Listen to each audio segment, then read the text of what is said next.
What's going on, guys? Motonosity here. This is a 2015 Panigale 899. This is Evo Moto's bike. He just got it a few weeks ago, and he's letting me ride it. You guys saw the matchup that Evo and I had on my 2020 S1000 and his 899 before I had the first service done on my bike. I had the first service done. We've already filmed the rematch. The video's coming out in the next video, actually. He's gonna let me ride this thing. I'm short on time, so I'm gonna get this thing going. Ooh, interesting dash. I like it. Starter button. Ooh. Oh man. This is gonna be fun. All right, I'm gonna get out of this parking garage and we're gonna go have some fun.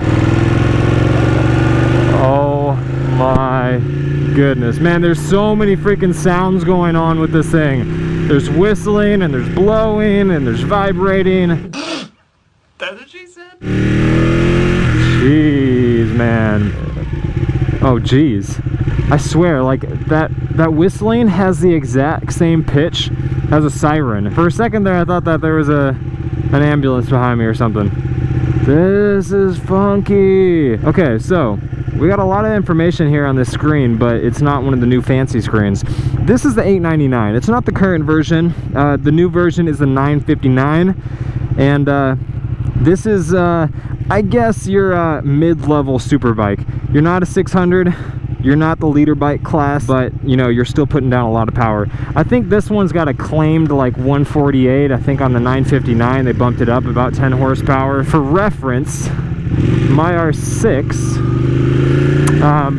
is about 110 to the wheel.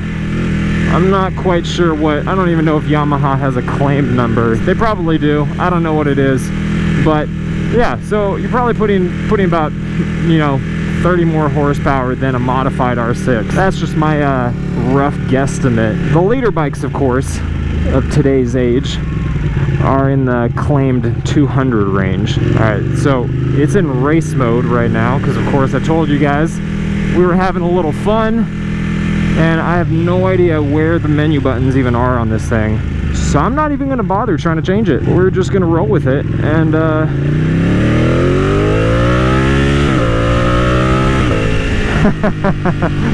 now it's got upshifts. I don't think it's got downshifts, so I'm not even gonna mess with it.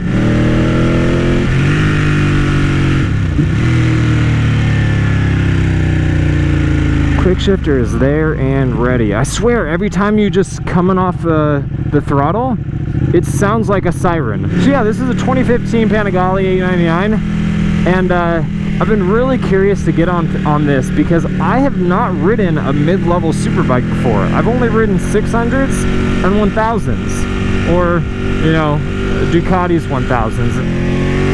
I'm curious, yeah, the sound. It's definitely, I got a feeling it's gonna be a love it or hate it kind of thing. I don't know, it's very different from your standard Japanese sport bike. Ducatis, man, they just have a different sound. Like, unlike even the other European bikes, it's just different. All right, we're gonna go ahead and jump up here on the highway. I like the size of it. It feels even smaller than my R6. It's very skinny. Like, up here feels so small. Tank feels a little smaller. I don't think the tank is as wide. Other dimensions, not so sure. It has a familiar feel for length, like my positioning between my seat and the handlebars feels about similar to the R6. I will say though, this thing is hot. It is very hot, way hotter than my R6 is. Maybe hotter than my double R too. I don't know if it's hotter than my R1 was, but yeah, there is some toastiness going on between my legs. The clutch feel is not light.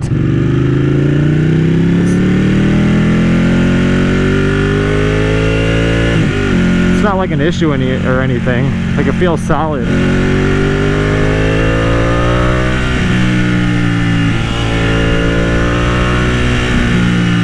There's so much construction going on around here.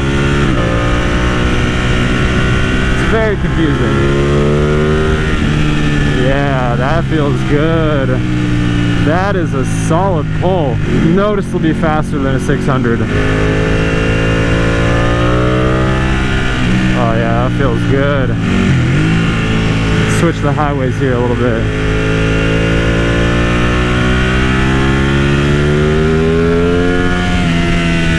Jeez. I gotta say, I don't think there's been a bike that I've ridden that vibrates more than this one does.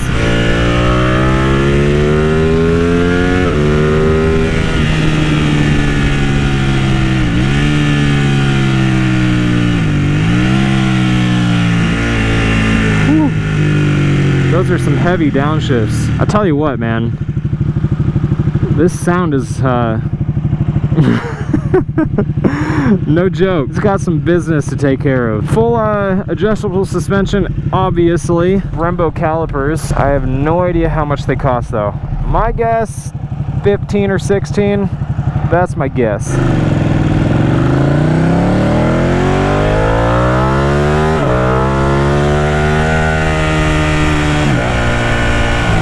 Why is it so bumpy? Whew, my butt is toasty. I was riding the S1000 yesterday, doing pulls on that, and just like it's significant difference, this versus the R6, there's a significant difference with the RR.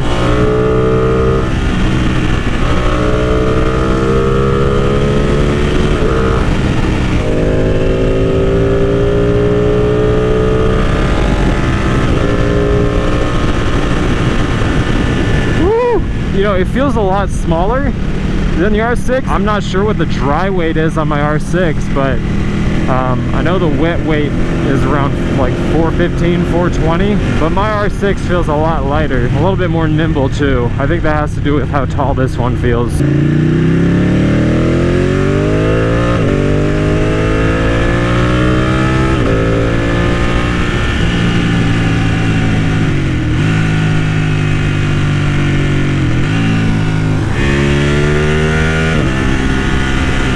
This is freaking fun though.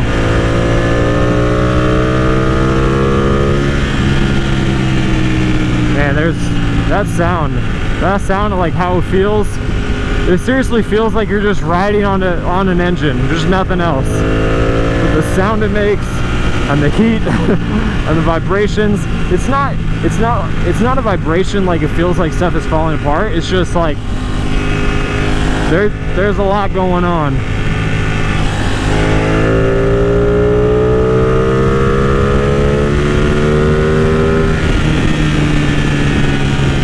Yeah, I don't know, it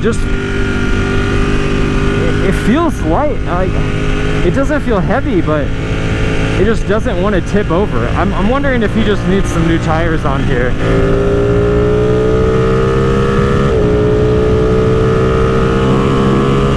So hot. I'm not sure if I would want this bike as something that I could commute on as well, just because of the heat. And I think that's just Ducatis in general. Like, I remember the same thing when I rode the 1299.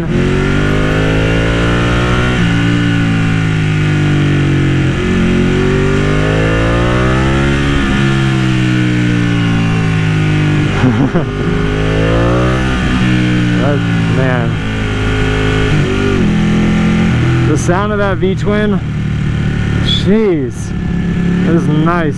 If you want to see the video that Evo and I put out racing my S1000 versus his 899 right here, I'll link that video down in the description. So make sure you hit the subscribe button and turn on notifications so you get notified of that video and all the videos that I put out in the future. Huge thanks to Evo Moto for letting me ride this thing. Make sure y'all leave a comment, let me know what you guys think of the bike and any other bike that you guys want to see me ride. Y'all have been awesome. I've been Motonosity. This has been my ride on the 2015 Ducati Panigale 899. Remember, life's better with horsepower. Keep life live. I'll see you guys in the next one.